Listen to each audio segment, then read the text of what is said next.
Hey, it's Donny A. Today I wanted to talk to you about double stops and how you can use them and start incorporating them into your solos. These are great for any type of blues. Like you've heard Stevie Ray Vaughan use them, you've heard Jimi Hendrix use them. Any type of rock and roll, they really go well with major or minor chord progressions, and it's a great thing to do within your minor pentatonic shapes, and they're very easy, and there's a lot of different options in just one area of the neck that you can use.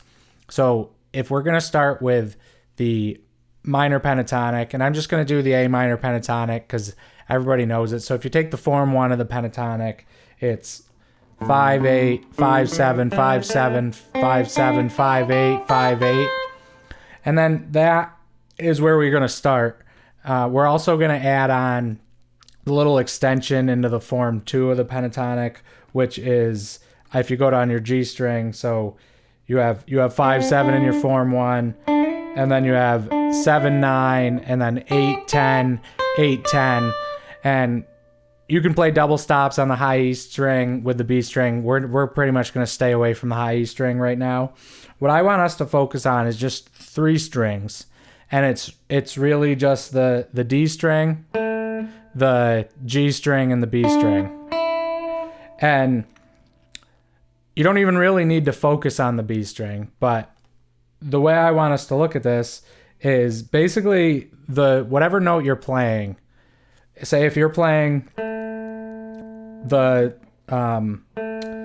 A note on the 7th fret on the D string, what I want you to think of when you're doing double stops is just, okay, I want to play that note on the D string. Well, I'm just going to roll my finger down, and I'm just going to grab the note below it as well.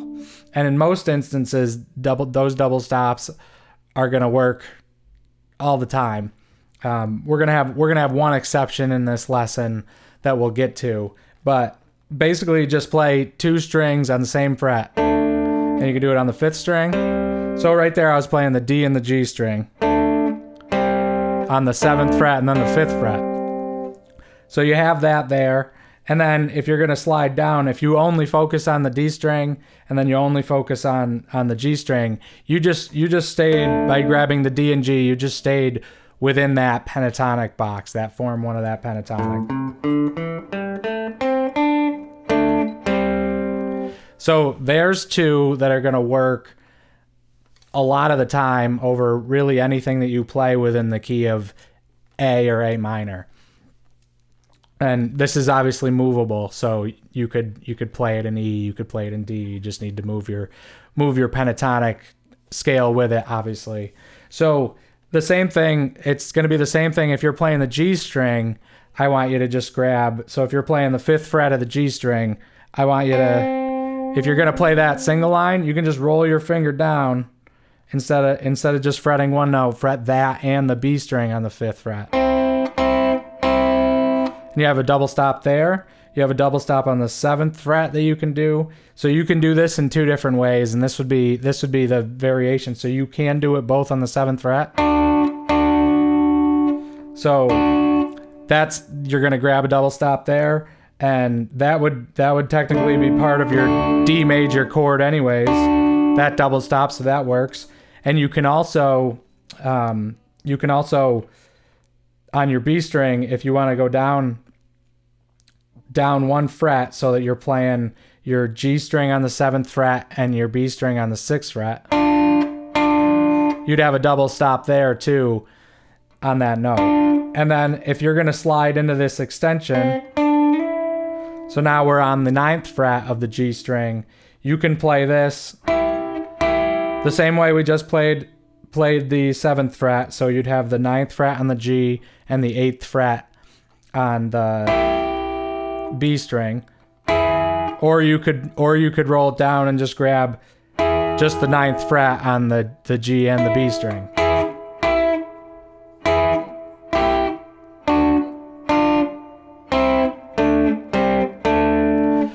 If you're already playing around in the pentatonic scale, you have options to start creating licks with these.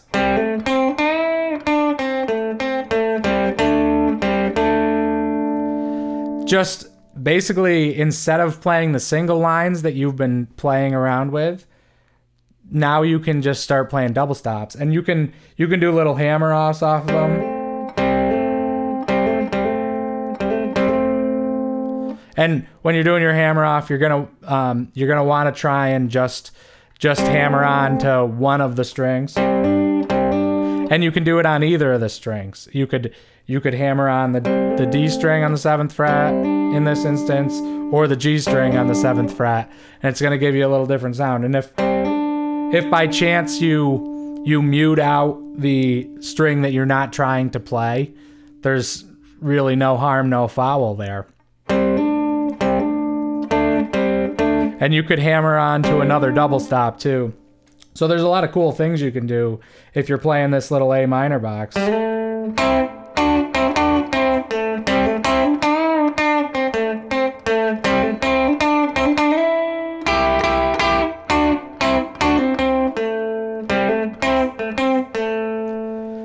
So there's a ton of cool things you do. I wanted to just throw on a little loop here, which is just like, it's just an A chord to a D chord to an E chord. So that would be a 1-4-5 progression in the key of A. They're major chords, and just show you little things that you can do just to give you an idea.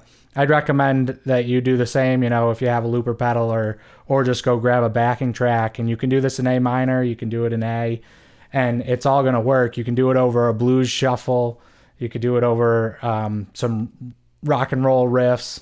And it's just gonna add more depth and everything to your solos, more attitude to your solos, and it's a really cool thing that you can easily incorporate to start sounding better on guitar without a lot of effort. Because all you're really doing is, instead of just playing a single line, I'm just gonna roll my finger down and I'm gonna grab the string below it as well. So I'm gonna kick this on. And one more tip, double stops sound great with overdrive. So overdrive pedal is on.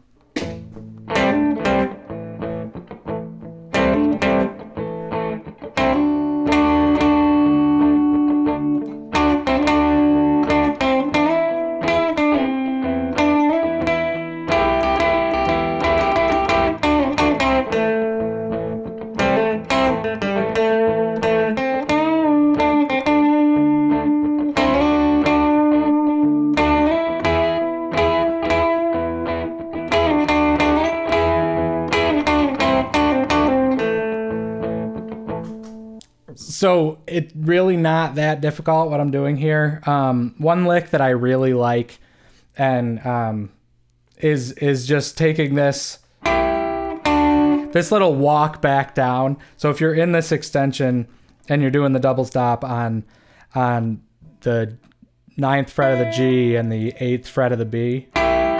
So if you're over here playing in this extension and doing a little something, then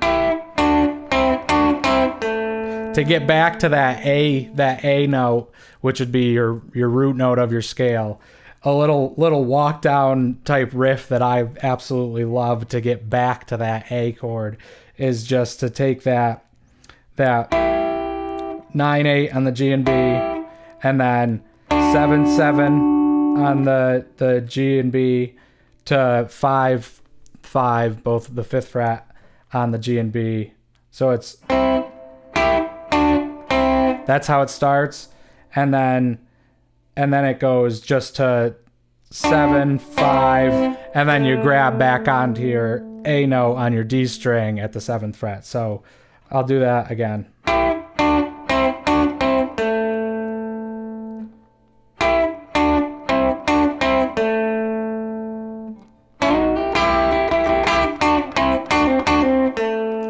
There's a lot of little things you can play off with this, right? And this is just going to be really where you should start. Feel free to start doing other things too, right? To add double stops, because if you're playing double stops, you're gonna want to kind of continue to play some double stops if your solo's going that way. So I mean, you can play them. You can really play them on the high E string, and if you're gonna play like the note on the B string.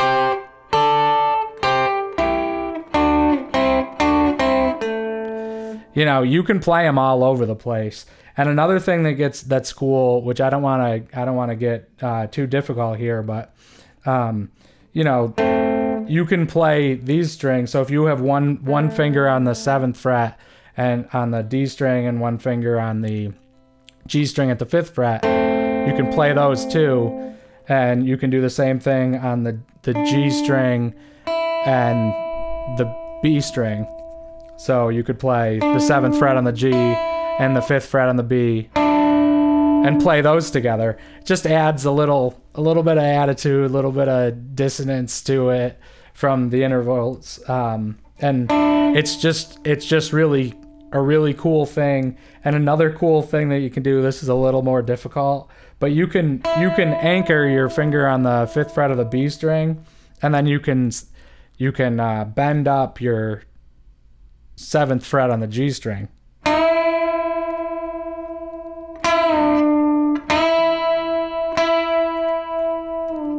So that's a really cool sound, really cool. You hear that in blues a lot. So that's a cool thing you can do.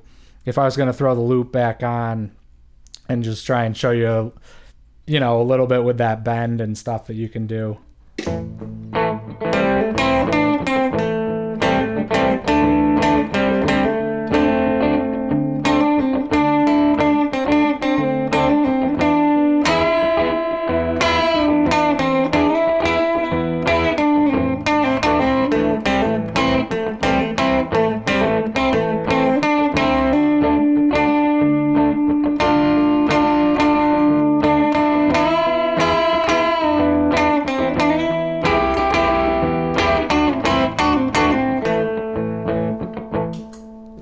If you're playing, a heavier solo or something that you really want to dig in, this can be really cool for that.